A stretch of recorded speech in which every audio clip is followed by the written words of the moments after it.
Hello Waynesville Tiger staff, and welcome to our October video newsletter.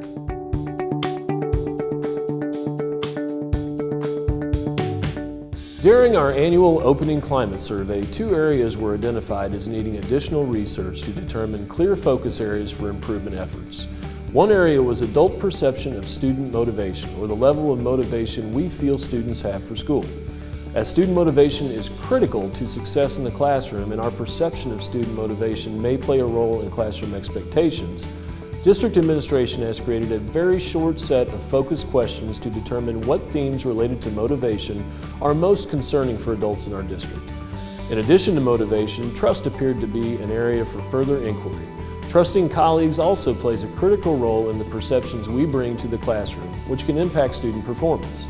Another short list of questions have been created to determine what issues related to trust are most concerning for our staff. We are distributing a focused survey to address these issues at a deeper level, and will provide feedback to our staff after all of the data has been collected.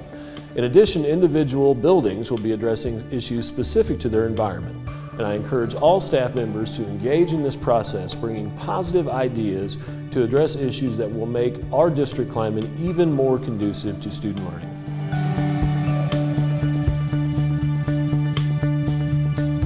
In keeping with our vision of excelling as a community of learners that embraces diversity and innovation, we are making progress toward elementary realignment in our community schools.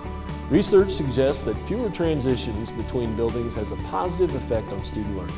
In addition, smaller environments enhance the ability of schools to develop relationships with learners and families.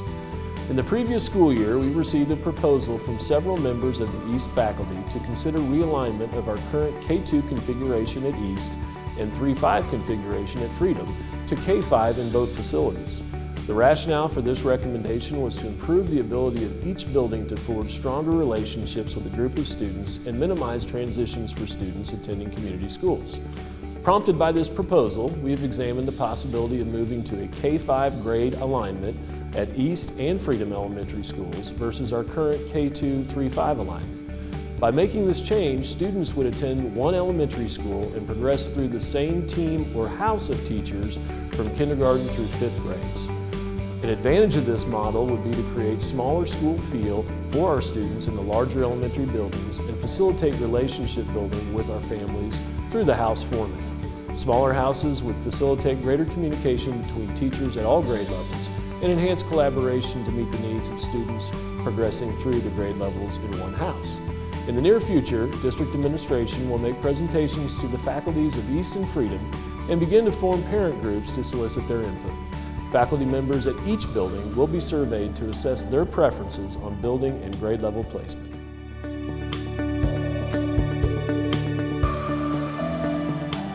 The middle school project continues to unfold, and we are projecting to let bids during the month of November. These improvements are long overdue and will greatly enhance the efficiency and effectiveness of one of our oldest facilities. B2 Heavily Impacted Aid is paying for this project. Over the past several years, B2 Heavily Impacted Aid has been reserved in our Capital Projects Fund to cover the cost of this renovation without having to go to our patrons with a bond or levy issue. This is just one example of the positive impact B2 Heavily Impacted Aid has for our community.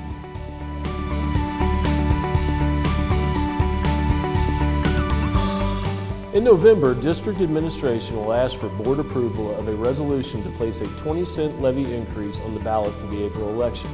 It's important to remember that for every dollar contributed by our local community through this increase, we will receive $14.18 back from the federal government.